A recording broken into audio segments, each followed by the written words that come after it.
Hey, what's up, guys? This is the Hamza Horizon. Assalamu alaikum. I'm Hamza. Welcome to my new blog. তো আজকে হবিগঞ্জের সবচেয়ে বড় স্টেডিয়ামের ফাইনাল খেলা অনেকদিন ধরেই টুর্নামেন্ট চলতেছে, কিন্তু আমার যাওয়ার সময় হয়নি। আজকে যেহেতু ফাইনাল, তাই ভাবলাম আজকে আর মিস দেই না, আজকে গিয়ে ফাইনালটি দেখবো আপনাদেরকে নিয়ে। এখন যাচ্ছি স্টেডিয়াম, সাথে আছে বাইরে জওয়ান। হোয়াটসঅ্যাপ। বাসা থেকে বের হয়ে রিক্সা নিয়ে নিলাম। আর আজকে কেন রিক্সা দিয়ে যাচ্ছি বাইক দিয়ে না গিয়ে, সেটা আপনারা ফুল ভিডিও দেখলেই বুঝতে পারবেন।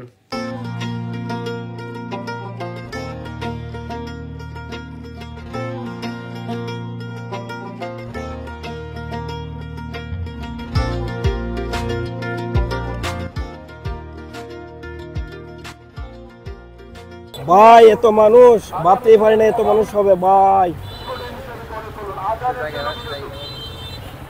ভাই এত মানুষ, ভাই এত মানুষ হবে ভাবতেই পারি না। যদি এত মানুষ আগে জানতাম তাইলে আমরা কটার সময় এলাম না, 12টার সময় এলাম না যদি জানতাম। ইয়া আল্লাহ, যে মানুষ। এখন চলে যাচ্ছি স্টেডিয়ামের ভিতর।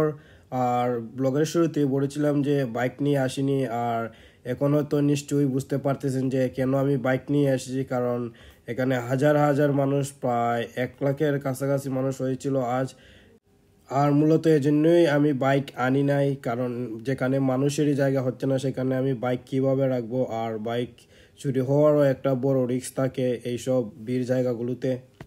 বিশাল জনস্রোতের কারণে ভালো করে ভিডিও করতে পারি নাই, তার জন্য দুঃখিত। কারণ উপর থেকে ভিডিও ভালো আসে, গ্যালারির উপরে উঠলে কিন্তু উপরে ওঠার মতো কোনো জায়গায় ছিল না। তারপরেও যতটুকু ভিডিও করতে পেরেছি সেগুলো আপনারা এনজয় করেন।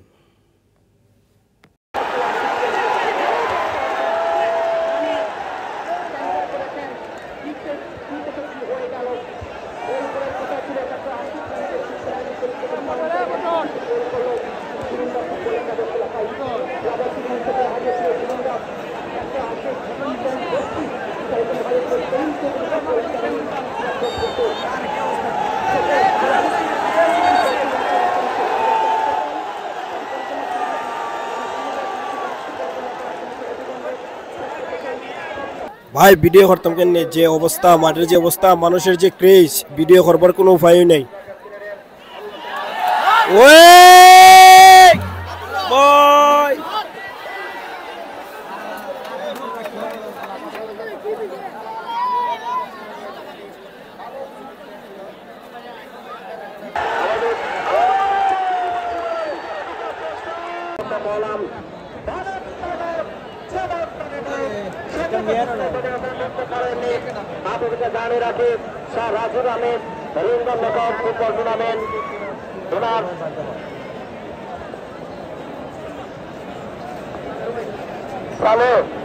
টুর্নামেন্টের পৃষ্ঠপোষক সালে আহমদকে মঞ্চে আসার জন্য অনুরোধ করা হলো।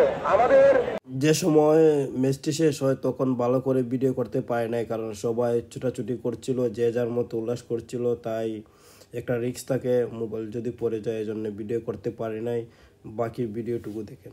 মানুষ দেখতে পাচ্ছেন, যে মানুষ হবিগঞ্জের ইতিহাসে মনে হয় প্রথম না মানুষ স্টেডিয়ামে এত মানুষ আমার জীবনেও দেখি নাই, কোনো স্টেডিয়ামে দেখি নাই। বাইরে ভাই কত জায়গা থেকে মানুষ যে আসছে। আগে হাজার হাজার মানুষ ছিল স্টেডিয়ামের মধ্যে, কিন্তু এখন মুহূর্তের মধ্যে স্টেডিয়াম খালি হয়ে যাচ্ছে। এত মানুষ চুনারুঘাট, বানিয়াচং, লাখাই সব জায়গা থেকে মানুষ আসছে। এখন আবার মুহূর্তের মধ্যেই স্টেডিয়াম খালি হয়ে যাচ্ছে, অনেক নয়েজ আসতেছে। তো ম্যাচ শেষ, এখন তারা বিজয় উল্লাস করতেছে। আর টুর্নামেন্টটি অনেকদিন যাবৎ চলতেছিল, কিন্তু আমি সেরকম সময় পাই নাই আসার জন্য। কিন্তু আজকে যেহেতু ফাইনাল ছিল, ভাবলাম আজকে আর মিস দিই না। আজকে ফাইনাল ছিল বানিয়াচং এবং লাখাইয়ে।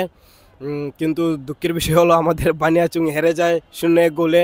বানিয়াচং সুন্দর একটি পেনাল্টি পেয়েছিল, কিন্তু তারা সে পেনাল্টিটা মিস করে। যদি পেনাল্টিটা মিস না করতো হয়তো লাখাই জিতে পারতো না, বানিয়াচংই জিত বা ড্র হতো।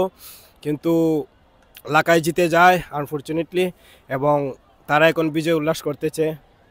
Thanks for watching the blog. কেমন হয়েছে সবাই কমেন্ট করে জানাবেন। আর যদি আরও এরকম ব্লগ চান সবাই কমেন্ট করে জানাবেন, আর ভালো লাগলে শেয়ার করবেন। ধন্যবাদ সবাইকে।